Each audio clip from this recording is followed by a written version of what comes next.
All right, guys, it's about 3 p.m. on Tuesday, January 20th. I haven't done one of these in a while. This is the end. That is the title of today's Triad newsletter in the Bulwark, written by JVL Jonathan V. Last.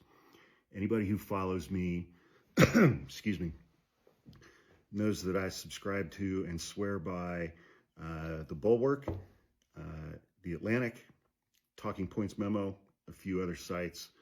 But if you're going to subscribe to any websites during this period of time, those are the three that I would recommend: the Bulwark, the Atlantic, and Talking Points Memo. Let's dive into today's daily newsletter from JVL.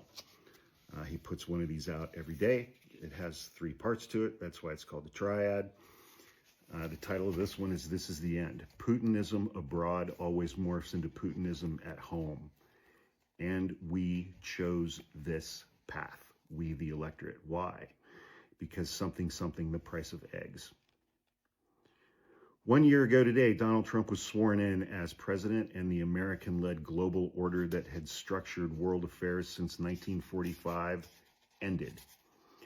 The world did not realize this reality at the time. Europeans thought they could bargain with Trump to maintain the status quo. Russia thought it could manipulate Trump to get Ukraine. China thought it could use Trump's weakness to finally grasp Taiwan. None of these power centers appreciated that Trump, the Republican Party, and the American people who voted for this were about to demolish the entire geostrategic balance in an unprecedented act of national self-mutilation. JVL has a way with words. We don't need to recapitulate the events of the last year. We've all seen them. Instead, let's talk about the new world that is forming today as we speak. And this is something I haven't seen yet, really. Just an acceptance that all of these things are happening. All of this stuff is happening. It's not going to be reversed. It's not going to be undone in the midterms. It's not going to be undone in the 2028 presidential election. This is the world we have today. What does that world look like moving forward? 1, abdication. We are witnessing something rare in human history: abdication by the leader of the global order. The presidency, the most powerful office in the free world. Leading the United States, the most powerful nation on the planet, which is the leader of the world order that we've all enjoyed and prospered and benefited from for the last 80 years. And we're just giving that up. Donald Trump wants to go from being the leader of the free world to being the leader of the Western Hemisphere, Northern, Central, and South America, which feels like a bit of a downgrade. But, you know, what do I know? We have seen empires fall and civilizations crumble, but we've almost never seen a people renounce their leadership of the world all at once in full public view. That is what has happened in 365 days since January 20th, 2025. Here is what comes next. The blinding of Five Eyes. Five Eyes is an intelligence sharing arrangement between our most staunch allies. United States, United Kingdom, Australia's in there, probably France and Germany. The UK-USA intelligence sharing agreement, informally known as Five Eyes, has been in danger since Tulsi Gabbard was appointed Director of National Intelligence. It's still hard for me to say that. But we've gone further than the possibility of having a Russian sympathizer atop the U.S. intelligence community. America's allies now understand that we are, at best, a strategic competitor to Canada and the United Kingdom, and at worst, a threat to the other English-speaking countries. The days of intelligence sharing between America and our former allies are drawing to a close. The death of NATO. Just today, Donald Trump said NATO is the enemy. NATO is the real enemy. The President of the United States said that NATO is the enemy. The North Atlantic Treaty Organization was conceived as a way to tame Europe by establishing the United States as the strategic counterweight to the continent NATO, A, held Soviets in check, but also B, removed the need for Germany to rearm at a scale sufficient to tip the local military balance and menace its neighbors. NATO is now a zombie organization. America has progressed from unreliable ally to overt threat to European sovereignty. Europe will rearm. There is no longer any question on this point. Next, the nuclear age begins. The world's three largest nuclear powers, Russia, China, and the United States, are now expansionist predator states. This leaves the lesser nuclear powers no choice but to create their own umbrellas while buying time for smaller allies to join the nuclear club. So we've got India, Pakistan, Israel, UK, France, United States, Russia, China. I think that's all 8. Germany, Poland, and Canada will acquire nuclear weapons. So will Japan, Sweden, Australia, and South Korea may develop nuclear capabilities as well. I would have thought they would have already done that by now in South Korea. Europe and China. The Chinese communist regime is authoritarian. It does not adhere to the rule of law in any meaningful way. But while it is ambitious, it is stable. And it understands that stability is its biggest advantage. We are no longer stable. We have Donald Trump and Pete Hegseth and Stephen Miller and Kristi Noem and all the others, Pam Bondi, Kash Patel. China does not threaten Europe as acutely as Russia and the United States do. And Europe needs some stability undergirding the next world order. Europe will now draw closer to China and supplant the United States as China's main trading partner. Next, Ukraine will join Europe. As Europe rearms, it will need Ukraine's defense industrial base that they've built up over the last 3 or 4 years, having been at war with Russia. Therefore, Europe will draw Ukraine into its collective security agreements, the EU's agreements, not NATO's, once the Russian-Ukraine war draws to a close. Next, Greenland will become disputed territory. Greenland is about to become like Crimea or Kashmir, one of the little islands in the South China Sea, disputed territory. The Republican Party has made an unmistakable, irrevocable territorial claim on Greenland. There are only 2 possible ways to resolve this question. The first would be the United States. Well, we have treaties and agreements with Greenland. We can build as many military bases there as we want to. Right now. The first would be for the United States to pass some form of binding legislation renouncing the claim and prohibiting annexation of Greenland. But even that might not be enough of a guarantee, since the rule of law is teetering in the United States currently. I think teetering is doing some heavy lifting in that sentence, and that word teetering is generous. The second solution would be for America to give up its space base in Greenland and withdraw its military presence from the island. Absent those actions, Europe must consider any pause in America's attempt to annex Greenland as temporary and subject to renewal whenever 40,000 Wisconsinites are aggrieved about the price of eggs. Swing states. It's like, speaking of swing states, it's like, and I think I said something like this in my last video. We can't portray to the world that Donald Trump is some kind of an aberration, We could have done that, and we did do that in 2016. A lot of people were like, sorry, we fucked up. This was bad. This is a horrible mistake. We've made a terrible mistake. This is an aberration. We won't ever do that again.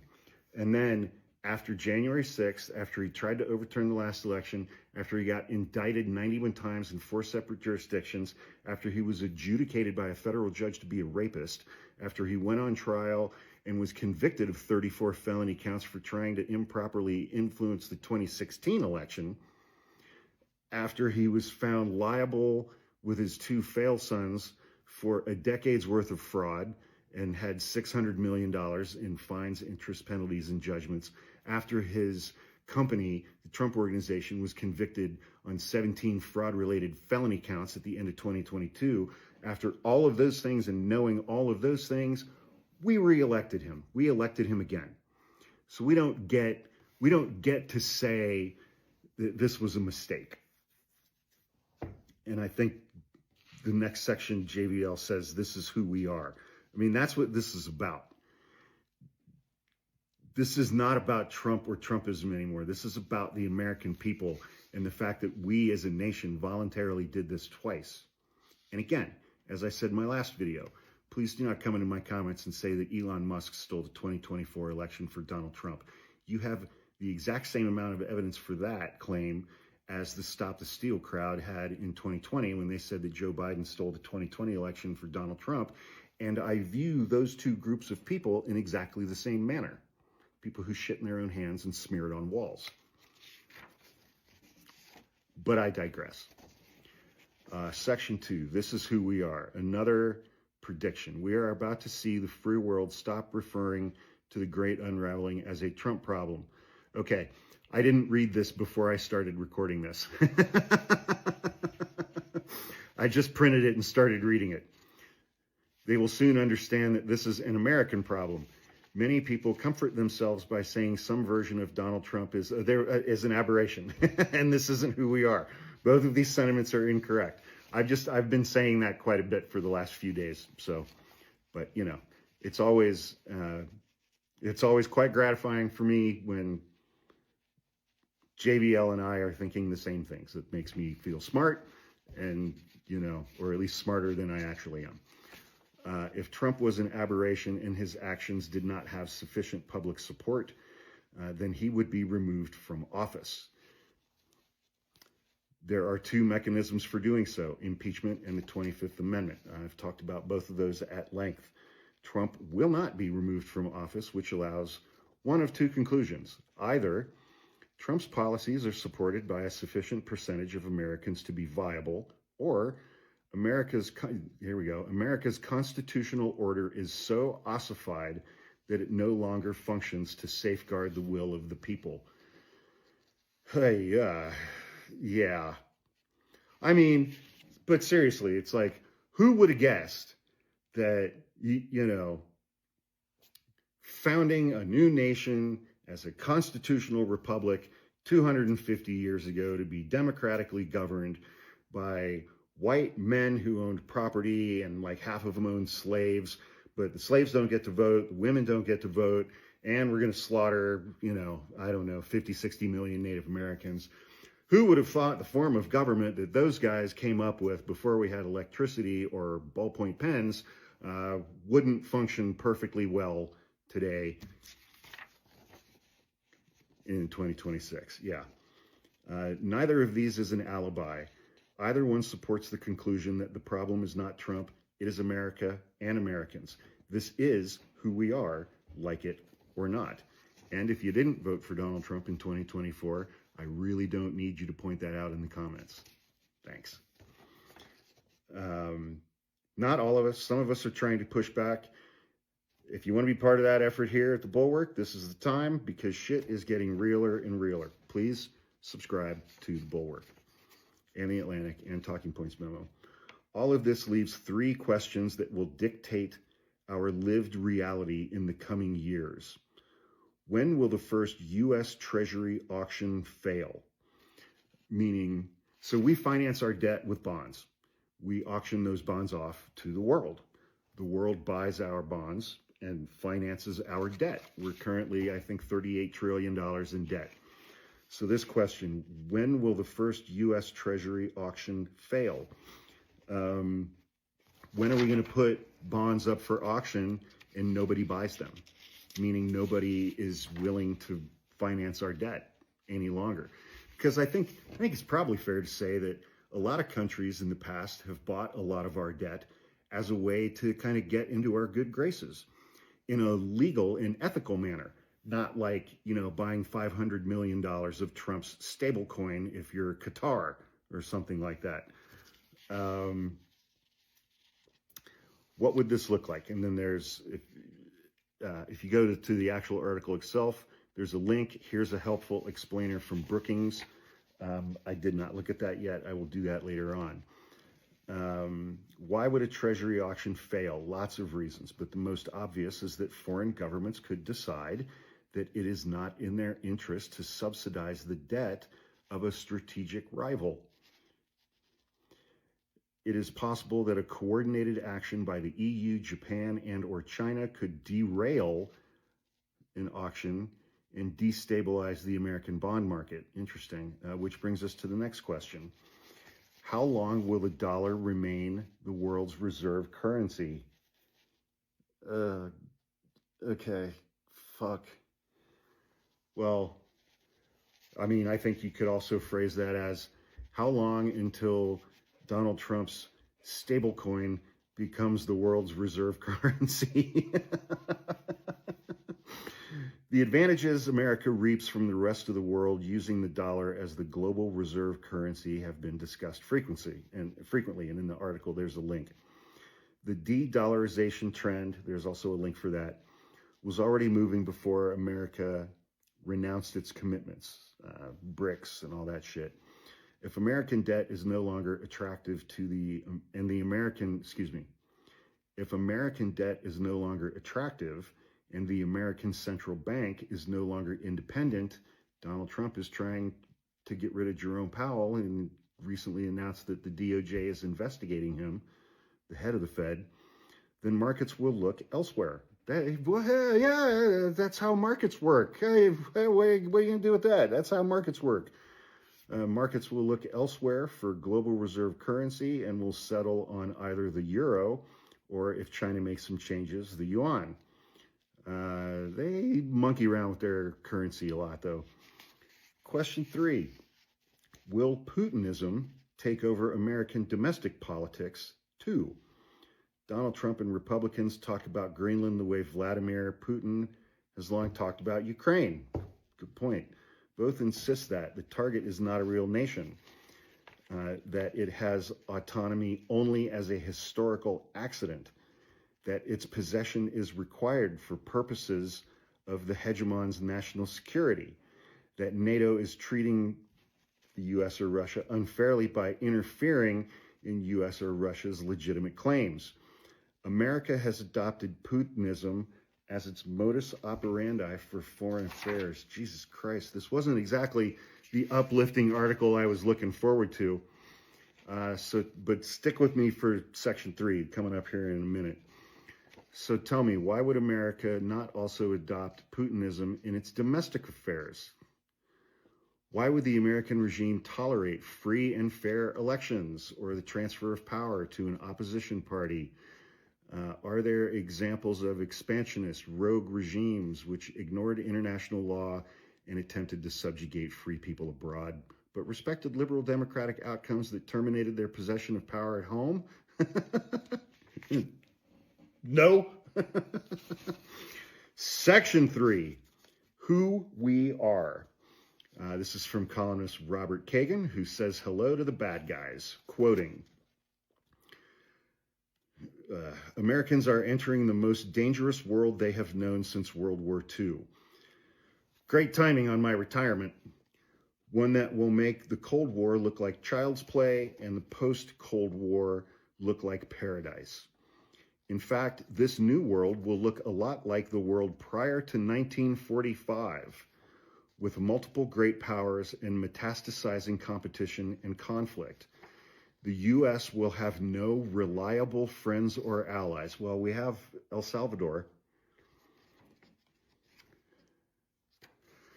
And will have to depend entirely on its own strength to survive and prosper. This will require more military spending, not less, because the open access to overseas resources markets and strategic bases that Americans have enjoyed will no longer come as a benefit of the country's alliances. We have something like 800 military bases in over 100 countries. And we're destroying our relationships with those countries. What's going to happen, except for the ones in the Middle East? What's going to happen to all of our military bases throughout Europe, Australia, UK, Canada? What the fuck? Instead, they will have to be contested and defended against other great powers. Americans are neither materially nor psychologically ready for this future. Check. For 8 decades, they have inhabited a liberal, lowercase l, liberal, international order shaped by America's predominant strength. They have grown accustomed to the world operating in a certain way, largely agreeable and militarily passive European and Asian allies cooperate with the United States on economic and security issues. Bingo. Challengers to that order, such as Russia and China, are constrained by the combined wealth and might of the US and its allies. How do Trump supporters believe that this is all going to benefit them economically? Global trade is generally free and unhampered by geopolitical rivalry. Oceans are safe for travel, and nuclear weapons are limited by agreements on their production and use.